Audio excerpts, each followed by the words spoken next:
Show me a coin, show me a life whose image is seen there. Good morning. It's a home version of a Monday morning Sunday sermon. It's October 17th, 2011 for the Sunday, October 16th, proper 24 the year A.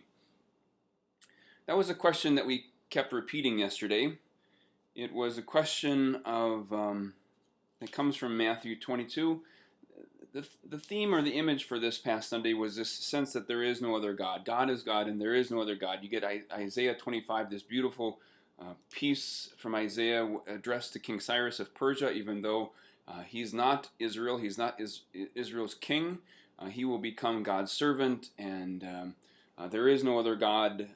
God says, I form light and I create darkness. I make weal and I create woe. I am the Lord, I do all these things. A beautiful text from Isaiah. Psalm 96 repeats some of those same things, that God is God. We get a second lesson from 1 Thessalonians, but then the gospel, where we get kind of the image of show me a coin. Jesus is approached by some disciples of the Pharisees and some Herodians, some folks loyal to King Herod, Tetrarch Herod, who is king of Israel, puppet king in the land of Rome, king of the Jews. They approach Jesus to try to trick him, and Jesus knows this, but they ask him, is it lawful, is it right to pay tax? Can we pay tax to Rome? And so then Jesus asks the question, show me a coin whose image is on that, because the coin that they would show him is a coin that's literally owned by the emperor, that's literally owned by the Caesar, that you would have to purchase and so pay this yearly tax per person, that you would have to buy this specific coin and then go pay your yearly tax with the coin. And so Jesus says, show me a coin, and they show him a coin, and he asks whose image is on there, and they say Caesar's. And so then Jesus says that familiar line for us who are a bit older, that we hear it in King James, render to Caesar the things that are Caesar's, render to God the things which are God's. So show me a coin and show me a life, and whose image is found there. My grandpa came to this country in 1909 at the age of 13. His whole family came from Czechoslovakia, or the Czech Republic, through Prague. He, once they got here, and as he grew a bit older, he and his older brother Frank became professional wrestlers. There was a whole section of central Nebraska and south central Nebraska of Bohemians, immigrants coming that were wrestlers. And so my grandfather and Uncle Frank were professional wrestlers for a while, making a circuit, going around at fairs and such, wrestling for money. Uncle Frank actually made a living at it for a while. He became known as the kangaroo kicker, or Puffin Buresh, because he made some kind of puffing sound in the midst of the match. Wrestling was very different then. It was hour, 2 hour, 3 hour long events that you would grapple with your upper body, your hands, and then depending on what your strength was, that you might prefer to get somebody to the mat down on the ground. Somewhat like cage fighting today, that some folks are better on their feet with their hands, some folks are better on the ground with wrestling moves or submission moves, submission holds, and that was true in the early 1900s, 1910, 20, in there, that they were hour-long events that went on for a long time until one person could push their advantage to the hold that they preferred. And so obviously Uncle Frank had something to do with kicking, or something to do with his feet, to be known as the kangaroo kicker. But my grandfather wrestled for a while. My grandfather died when he was 88 in a nursing home. And when to go see Grandpa, over the span of an hour and a half visit, a number of things would be repeated because he had some dementia by the time he died. He would always ask about the crops because he was a lifelong farmer, and so when you sat down with Grandpa for a visit in the nursing home, there was conversation about how the corn looked, or how the beans looked, or maybe the Milo, and you always talked about the weather because that had to do with farming and the crops. It's been a bit hot, it's been a bit dry, it's been a bit wet, it's been a bit cold. He would always ask after my grandma died where Grandma was at, where Mama was at. And then within the span of an hour or hour and a half visit, at least 2 or 3, 4 times, Grandpa would repeat the story that when he was a young man, though he never wrestled for the championship, the world championship, he did spar with the world champion Joseph Stecker. Joseph Stecker was also a Bohemian that was from Nebraska, and so when they weren't traveling and wrestling. Joseph Stecker wrestling in New York much. In fact, when I post this to Facebook, I'll post a YouTube that YouTube says it's the oldest. The title is that it's the oldest wrestling video footage there is, 1920 Joseph Stecker wrestling at Madison Square Garden. But you just have to know that Stecker was as famous as Babe Ruth or any sports star of the day. That this is a big deal. And so Grandpa would tell the story over and over again that he sparred with Joseph Stecker, who was known as the Scissors King. Joseph Stecker's submission hold was to get you finally on the ground, get you down in between his legs, and then lock his ankles around you and then squeeze. And it's been told many times to me as a boy growing up that he could take a 100-pound bag of seed and burst it between his legs, or he could sit atop a horse and on command squeeze his legs, and it would take the air out of the horse, and the horse would collapse underneath Joseph Stecker. So my grandpa sparred against this champion, and over again, the last story that my grandpa would tell in the last days of his life before he died was that my grandpa got the great Joe Stecker between his legs sparring and put him in his own scissor hold, and Joseph Stecker filled his pants. And that was the one story from my grandpa, the last story from my grandpa, that gave him some sense of the value and pleasure in life. Show me a life, show me a coin, whose image do you see? I didn't refer to it in full, though we talked about it as students last week in Disciple Life Group. It reminds me of the line from Shakespeare in Macbeth. Tomorrow and tomorrow and tomorrow creeps in this petty pace from day to day, to the last syllable of recorded time. All our yesterdays have lighted fools the way to dusty death.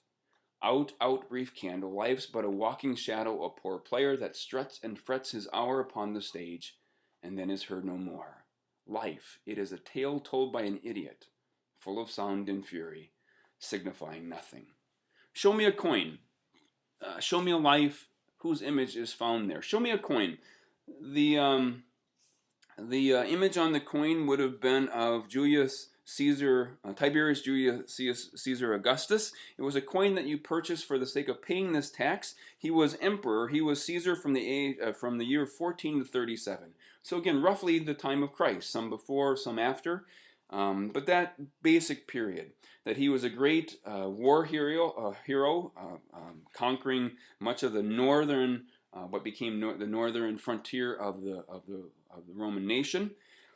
But then, as he was Caesar, the weight of being Caesar and the death of a child, the death of a son, made Tiberius become a recluse. That in the year 26, he exiled himself from Rome, and he left to reign from somewhere else, but he never recovered. He never got over the death of his son, never recovered from the sadness. In fact, one historian that you might have heard of at the time, Pliny the Elder, called Tiberius the gloomiest of all men, that he lived the rest of his life in darkness and sadness and as a recluse. And so then in the year 37, he died and left his rule to Quintus Navius Sertorius Macro Caligula. So show me a coin. Here is this great man. Here is this conqueror. Here is this general. Here is this Caesar. And yet by the year 26, his life has turned in on itself with sadness. Show me a life. Show me a coin. Whose image do you see there? Pay the things to this man that are owed this man. Sad, tired, dark, lonely, dead. Herod had his own coin. These Herodians who have come to trick Jesus, they would have had a coin of Herod. On the head of the coin it said Herod Tetrarch. On the back it said Tiberius, because he was building his palace, Herod's palace, in the city of Tiberias. There was a friendship there. There was a relationship there. There was an owing there that King Herod would have owed Tiberius for his kingship. You probably know something of King Herod. He is the one that was preached against by John the Baptist. Herod was married to a daughter of King Aretas, a neighboring king. He divorced her that he should marry his brother's wife, Herodias. And so John the Baptist preached against King Herod as being heartless, as being faithless, and so if you remember, King Herod made John headless. And So then this King Herod has a coin. He's the one that Jesus goes in front of. Pilate sends Jesus to Herod in the trial. Herod sends him back to Pilate, and Pilate and Herod become fast friends. Not long after Christ, Herod was king or tetrarch from 4 BC to 39. So again, right in the same period of the Christ, beginning to end. In 39, King Aretas, whose daughter Herod had divorced, made an accusation against King Herod.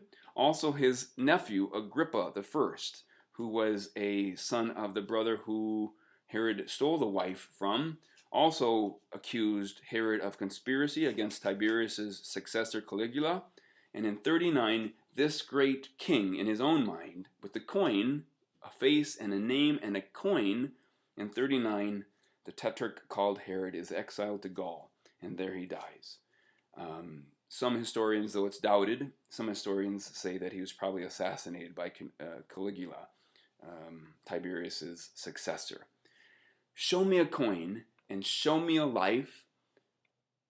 Whose image do you find there? Great men. Tiberius, a coin, a face, an image, a tax. Here is Herod. Herodians come to trick Jesus. Here is his coin. A man who is exiled dies, assassinated, killed. Show me a coin. Show me a life. Whose image is there? And so of you. What is your life? Who do you say that Christ is? Who do you say that God is when God comes looking for the fruit that is God's, this whole vineyard, this whole creation that is God's, all of you that is God's, that there is no other God. When God comes seeking fruit, who do you say Christ is as Messiah? A Matthew that won't let that go, that this Messiah occupies a place in this, in you, in this day, in this moment, in who you are. Show me a face, show me a coin, whose image is found there. Tell me a story. Who are you? What are your joys? What are your sorrows? What are your illnesses? What are your healings? What is your health? Show me a coin, show me a face, whose image is found there. In the sadness of who we are, again, a number of deaths this past weekend or this week, show me a life of 93 years. Show me a face whose image is found there, the Christ. Render to men, render to people the things that belong to them. Great men, great women, faces and coins. The kings and Caesars that go away tired and dark and afraid and recluse and dying. But a Christ who goes to the cross to die and rise again. Show me a face. Show me a coin. Whose face, whose image do you see there? All of life for us. Noise and fury. But a Christ who comes to save. A Christ who comes as Emmanuel, God with us in the midst of this day. Saints, on this beautiful October day, for the day that we're given, for the life that we're granted this day again. Tell me a story. Show me a coin. Let me see your face. Whose image do you see there? Grace and peace to you in all things. See you next Monday.